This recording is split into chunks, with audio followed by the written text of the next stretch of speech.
Coming up in this episode of In Clear Focus. When we talk about marketing accountability, we're talking about a strategy that respects your customers, respects where they're at, and delivers value consistently. You're listening to In Clear Focus, fresh perspectives on marketing and advertising, produced weekly by Big Eye, a strategy-led full-service creative agency growing brands for clients globally. Hello, I'm your host, Adrian Tennant, Big Eye's Chief Strategy Officer. Thank you for joining us. Recent studies show a growing skepticism among US consumers toward corporate marketing. For example, research by GetApp found that nearly half of US respondents don't trust companies to follow advertising regulations, and 40% say they've stopped buying from brands they believe use misleading marketing tactics. This erosion of trust creates a major challenge for brands that want to build real connections with their audiences. Our guest today believes we've reached a turning point, what he calls a marketing reckoning.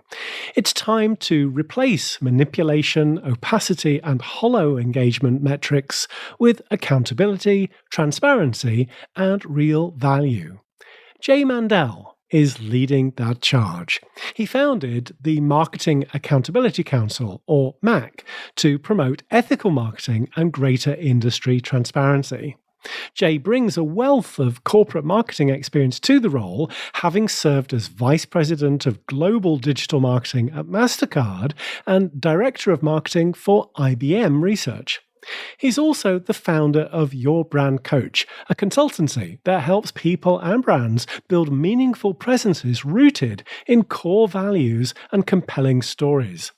Now, Jay last joined us on In Clear Focus in July 2023 to talk about his book, Brand Strategy in 3 Steps, a purpose-driven approach to branding.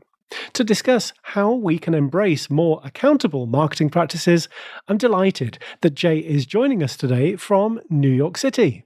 Jay, welcome back to In Clear Focus. Thank you for having me again. Well, the Marketing Accountability Council launched in January 2024. Jay, what prompted you to establish it? My experiences as a marketer. I've worked in corporate America. I've worked as an entrepreneur. But in all of my roles, I'm a consumer. And what I've been noticing over time is that the way consumers are treated, the way companies are behaving, the way marketing is perceived, all of those things seem to be not in a very good place. And so the idea of starting the Marketing Accountability Council was to bring up some of those ideas and themes, some of those things that we as consumers experience, and we're just like, this doesn't feel quite right. Some of us as marketers are asked to do things like, oh, the package shrink, make it sound good. What if we don't want to do that? Or what if we are looking for something that is better for consumers? So at the very core, that was the idea. Jay, you've written that the traditional marketing playbook is dead. So I'm curious, what does its replacement look like? Well, that's a good question, and we have a good answer. And if you subscribe to our Substack, Marketing Accountability Council, you'll find the answer. We have 3 sets of articles. Article set 1 is the graveyard of tactics and tools, like the death of the idea that you have to go social, the death of tricking consumers, the death of influencers just to have influencers, the death of those email scripts that we're all annoyed and they never seem to get to an outcome.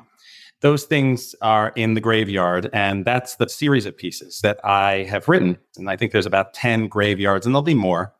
And I have a colleague who is a co-founder of the MAC. His name is Jake Sanders, and he has written a series of posts that are called The Delusions of Marketing. So I proclaim the death or the dying of these practices. He talks about the delusions in a more academic way. For example, what does it mean to get an impression? And usually it doesn't mean much. And there are lots of tricks up the sleeves of a lot of the companies that are behind measuring things.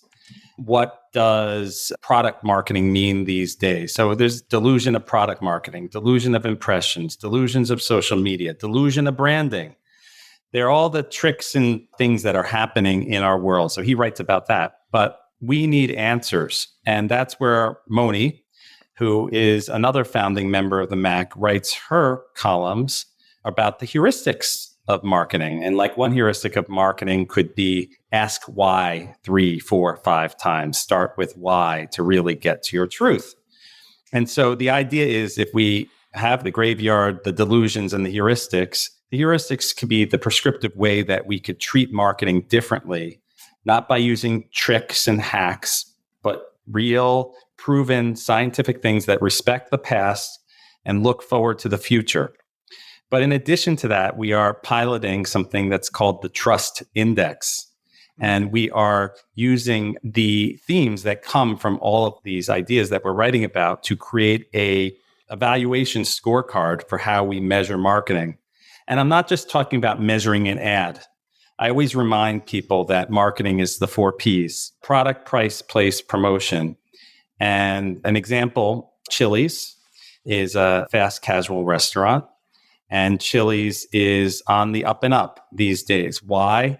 The CEO has really expressed an interest in insights, and those insights reveal that people are fed up spending $12 for a hamburger at McDonald's.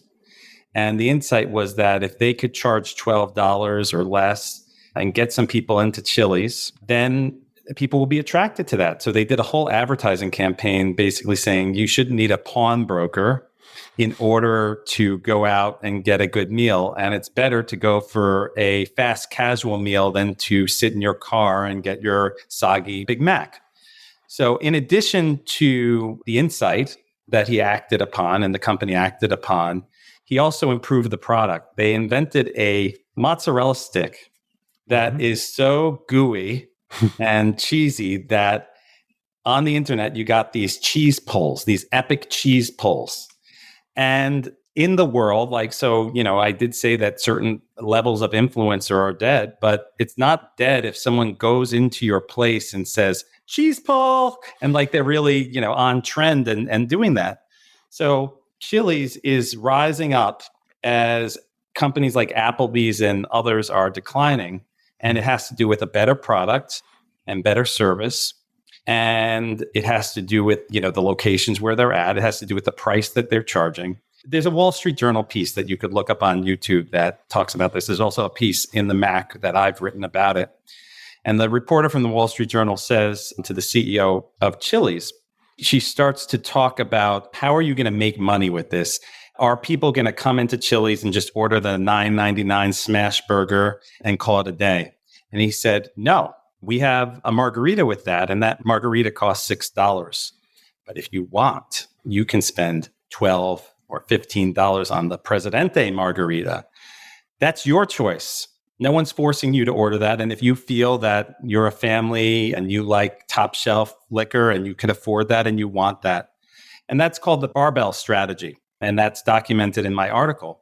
So when we talk about marketing accountability, we're not talking about this idea that for the first 30 people, you can get this deal or something like that. We're talking about a strategy that respects your customers, respects where they're at, and delivers value consistently. And then when it delivers value, you talk about it, which is either on social media or to your friends. And then all of a sudden, Chili's is crowded. Mm-hmm. On that same Marketing Accountability Council Substack, you've written about strategic restraint, exemplified by brands like Nike staying out of the sneaker resale market and Lush leaving social media. What can other brands learn from these examples? Well, the Lush example is fantastic because Lush made a strategic principled decision to get out of social media in 2021 due to the fact that the values of the company and the behavior on social media didn't seem to align. If we fast forward to the end of this semester, some of my students took on Lush as a project, and they actually made a recommendation that Lush re-enters social media on their terms and on their customers' terms and actively advocates for those issues. So it's very disciplined for Lush to not play in that space. And they got a lot of good publicity for that. So if that happened in 2021 and it's now 2025, maybe there's an opportunity to refresh and recalibrate. And no one is going to hold someone and say, yo, back in 2021, you said no social media. No, they're back and they can reconsider it. The Nike case is extremely interesting. That was also presented by a bunch of students in my class. I think it might have been on the Acquired podcast, which is a wonderful podcast to listen to if you haven't. And it's very clear that Nike could have controlled the aftermarket for shoes. But if they did, it would not serve them well and it would not serve the consumers well. And the fact that there's an aftermarket and there's all these different kinds of things, I think Nike played a leadership role in sort of establishing that demand that comes from, a certain sneaker. Now, I am not a sneakerhead by any means, but I know what these stores look like and I know what people do with those sneakers and how they behave. And that has to do with market dynamics, not a company saying I'm holding the puppet strings and I'm doing this all for profit. So I think that strategic restraint actually was helpful for Nike. And I think if companies started to think about it and said, hey, maybe we don't have to do that thing on social media because everyone's doing it. Maybe we don't have to do that 8-touch email funnel chain that no one wants to see. It might serve them better. Maybe we should focus more on one big piece that makes more sense for our audience. Mm-hmm.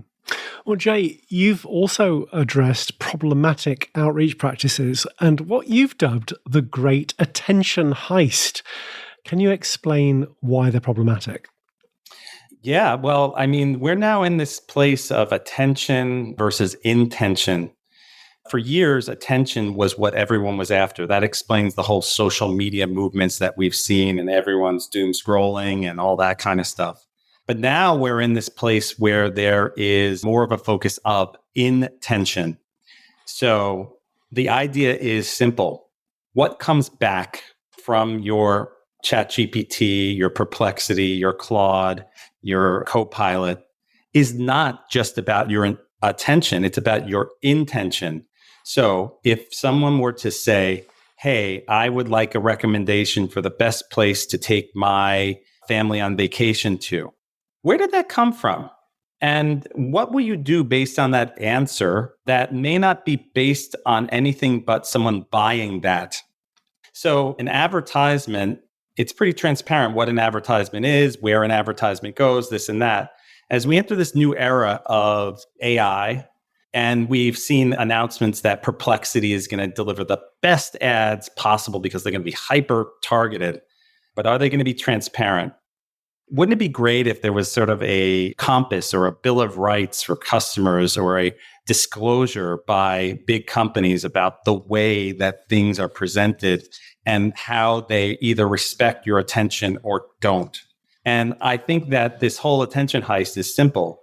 It's that people are making decisions based on what is exposed to them. 98% of people are not going to be curious enough to dig into what the source is, what the methodology is, how that information came to them. And people are making decisions like, where do I go on vacation based on that? And that's just an inconsequential thing. Like, you're going to have a good vacation whether you go to Florida or Chicago or somewhere else. But just imagine all the things that you ask ChatGPT or any of these other things and how it replies and what it causes you to do or not do. Sycophancy, I think is the word. It's just basically going to tell you exactly what you want to hear. And then if you say to it, I totally disagree with what you just said, it's going to totally disagree and based on what you say. And I've had fights with ChatGPT, and colleagues of mine have had fights with ChatGPT. Some simple things that seem as clear as day based on the sort of proclaimed answer. There's side one, side two, and then there's somewhere in between that's the truth. And I think as a society, we need to pay attention to these things or else it's going to steer us in the wrong direction. Jay, how does the MAC define strategic integrity? Well, it starts with understanding what strategy is. Strategy is directional. Strategy can change. Strategy has all these different tools and techniques. But one of the ways that I would define strategic integrity would be, do you understand who you are? Do you understand who your audience is. You understand what you're doing for your audience. You understand how that compares to what the competition is doing. Are you making a promise that you can keep? And is the promise that you're making aligned with your company's values and your fulfillment of that promise? We use this thing called the nesting doll strategy. It's also called the Russian doll strategy. But the idea would say, here's the problem for the company. Here's the problem for the consumer. If we solve this problem for the consumer, it will solve the problem for the company, which will lead to the outcome the consumer desires and the outcome the company desires. Fill that out, you're winning. The other thing is problem definition. You can use the fishbone strategy to define the problem. And the problem is rarely just a micro problem or a macro problem. There's things related to the environment you're in. The economic world we're in today, where marketing it has a 6% budget, has to affect how people are marketing, and you can't just look at it, well, maybe it was our ad and what we said. So I think you need to look at it holistically if you really want to get to the core of that strategy. Let's take a short break. We'll be right back after this message. Hello, I'm Kate Mackey, author of B2B Marketing Fundamentals, Drive Impact Across Brand, Reputation, Relationships and Revenue, published by Kogan Page. My book translates well-proven marketing theories and frameworks into actionable strategies specifically designed for B2B marketing. Drawing on over 20 years of experience, I address the unique complexities that B2B marketers face on a daily basis. This book will help you build stronger brands and drive measurable revenue results. You'll discover how to leverage AI and connected data for actionable insights, with real-world examples to illustrate effective B2B marketing in practice. As an In Clear Focus listener, you can save 25% on B2B marketing fundamentals when you order directly from koganpage.com. Just enter the exclusive promo code BIGI25 at checkout. Shipping is always complimentary for customers in the US and UK. I hope my book helps you develop the foundational knowledge and skills necessary to deliver effective marketing strategies that drive tangible business impact. Thank you. Welcome back. I'm talking with Jay Mandel, founder of the Marketing Accountability Council. Well, now, while we were preparing for this episode, you mentioned working with a client who manufactures modular guitars. How are you applying the Max principles to help him reach his audience more effectively? Show, don't tell, and make it personal, and don't make it about the modular guitar. The person that created this brand is a dynamic, interesting person who saw a problem, and his engineering background led him to create this product that is as good, he'd say better, than anything that's on the market.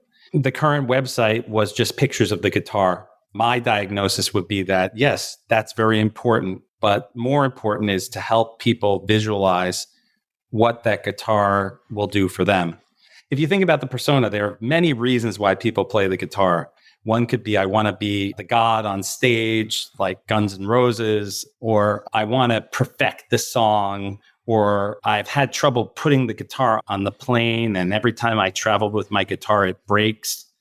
So I think that the difference is about understanding your audience and understanding the quote unquote persona and focusing in on the wants and needs of that persona. And that will deliver a better outcome. And it could be very creative and interesting. I'm involved in new business development for Big Eye, and an article you wrote recently on the topic of ghosting struck a chord with me. Jay, can you share your thoughts on this with us? Yes, it struck a chord with me. That's why I wrote the article. I feel like there is a change in societal norms to avoid tough discussions, whether it be family, friends. I mean, ghosting has its origins from Tinder and digital dating apps. And in digital dating, it's sometimes easier after you go on one date, even if it appears to have been a pleasant encounter, to just ghost and leave. But when that starts to happen, when you are a respected colleague within an organization that you work in, that applied for a job that you came recommended to, and then you spend all this time and then you wait a month and you're like, I probably should have heard by now. Then you wait a little bit more and you don't hear anything. And I think that we're in an era where the employer has the advantage, that a lot of people apply for jobs. And the reality is if they ghost someone, it doesn't really have consequences until it does. And when it does, it will come back to bite them because the ghosting mentality doesn't align with the way that new generations are looking at marketing. The ghosting mentality is the idea that I'm in the silver tower, I'm in the executive suite, and nothing I could do is going to be offensive. But we have an era of people that are openly sharing their salaries. We have a new generation of people that when something like this happens, they actively post about it on TikTok, etc. I'm not in that era. I am slightly or even more than slightly uncomfortable with it. I am not going to just throw everything out there and put it out there, but I will identify trends and identify patterns. And I tried to do that in the most respectful way after a very serious interview process with a organization that called themselves the Future of Marketing, not the ANA, ghosted me. And it wasn't until I wrote that article that I got the reply. And this was after hours and hours of interviews. And so it's just like, okay, you could spend an hour and a half with me it was 2 hours when it was scheduled for 90 minutes, but then you don't hear anything? What world do we live in? And so my message to people is like, even if it's a difficult thing, you should, roll up your sleeves and have the tough discussions because people remember that. And when my organization, the Marketing Accountability Council, and I'm manifesting right now, is in the position that, another legacy organization might be in or might have been in that was built on stilts and stuff like that, and it starts to collapse, I'll remember that. The Marketing Accountability Council operates through a unique 4-council structure. Jay, can you explain how they work together? We're trying to evolve the councils. And so, we have intentions of having a council for emerging talent in marketing. We have an intention for a professional council. There's an expert council, and we're looking into MarTech. So that's the vision of the Marketing Accountability Council. But right now, what is the Marketing Accountability Council? It is a Substack. And Substack is an amazing platform where we write. And some people say, what is your editorial calendar? It's when I feel like writing. No, not totally. But I do write a lot. And we're working on a lot more structure and rigor to how we write, when we write, how we fact check what we say. And we have several people that are writing for the Mac. We have guest authors. But basically, what is the Mac today? It's a Friday afternoon meeting. It happens at 3:00 Eastern time. We typically have some sort of provocative guest. And we typically have 6 to 10 people who regularly attend that. And we're working to deliver more rigor on that in order to create a very strategic wrap report after that. We're trying to broadcast more along the lines of this podcast and having a sort of structure. And it's all happening organically. Nothing is forced. It's all a vision I had in my mind. There's strategy discussions. So after the Friday meeting, we have 3 or 4 people that are the leadership council, and we discuss these things, and then we document that. And then week after week after week, we iterate. So in the future, you're going to see some partnerships with some other organizations for the Mac. There's a company that we work with called Agile Brain, and there's a company called Motivation Metrics. And both these companies, they're related, and they have an amazing tool to help people to understand why they do the things they do, which could apply to brands. We have a great relationship with martech.org. And the whole idea is that we want to work together with organizations, whether they be a legacy organization that really knows that they're in need of a change, a shift, or someone like Chaz, who's the guitar guy, who's starting out and has a vision and wants to create it. And the vision of the councils is that all of the members of the MAC, the leaders, are seasoned professionals that have been there and done that. We're not calling ourselves an agency. We're calling ourselves more of a collective. And it's simple. Like if there is a problem that needs to be solved, we'll define the problem. Then we will come up with a hypothesis as to how to solve it. And then, my partner, Jake, he writes ROI the musical. He creates jingles. He's funny. He's creative. Jake Sanders, you should follow him on LinkedIn. He is extremely talented. And so what you get from us might not be the prescriptive playbook that historic marketing would do, which would be run some Facebook ads, do this. And maybe it's do an event. Maybe it's avoid digital entirely. So there's this openness to really look at things and diagnose. And the vision would be that everyone can benefit from everything. We're not focusing as much internationally these days, but I do believe that this could be an international thing. Absolutely. Well, for marketing professionals who resonate with the Mac's values, but currently work in traditional corporate environments, what practical steps would you recommend? I think what I would recommend would be along the lines of the strategic component. I think you always have to see the forest through the trees. And even if your job is about, I just send emails out, you need to understand what you're saying in that email and how you're saying it and how it will affect your company and how it will affect your consumer. The steps that I would take would be to attend some of our meetings. Be curious. And even if you don't attend some of our meetings, and even if you don't read some of our articles, we have these frameworks. And so if you take a look and you look at the marketing graveyard and everything you're doing is in that graveyard, that's on you. You figure out if that's right for you or not. Now, you've also written that marketing doesn't need more frameworks that sound good in theory and vanish in execution. So, Jay, what makes the Mac approach different? I mean, it's just about being alive. It's about being aware, and it's about being honest with yourself, and it's about being honest with your consumers. One of the things I do as a coach with brands is I help them to define their core values, and I help them define their simple marketing promise. And as a brand, if you look at that foundational stuff and you ask 5 employees, what are the brand values, and they can't answer it, you're in trouble. So that is an important framework that I would never skimp on. But ultimately, it's not about necessarily the heuristic or this or that. It's about showing up with sincerity and showing up consistently and, saying it's okay. If someone were to point out that something's wrong, that's an opportunity to grow.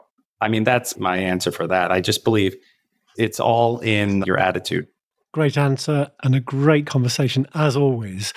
If listeners would like to learn more about the Marketing Accountability Council or connect with you, what's the best way to do so? We have a website. It's called accountability.marketing. You could just look it up on Substack. Substack is a very popular platform. It's changing every day. So just type in Marketing Accountability Council or MAC on Substack. We're all over LinkedIn. So if you're on LinkedIn, you could look up Marketing Accountability Council and join us there. Or you could just type in J Mandel and send me a message. Connect with me on LinkedIn. And I'd love to have a conversation with you about any of these topics to really help you. That's my goal. My goal is to make marketing respected and to do it with sincerity. Perfect. Jay, thank you very much for being our guest again on In Clear Focus. Thank you. Thanks again to my guest this week, Jay Mandel, founder of the Marketing Accountability Council. As always, you'll find a complete transcript of our conversation with timestamps and links to the resources we discussed on the In Clear Focus page at bigeyeagency.com. Just select Insights from the menu. Thank you for listening to In Clear Focus, produced by Big Eye. I've been your host, Adrian Tennant. Until next week, goodbye.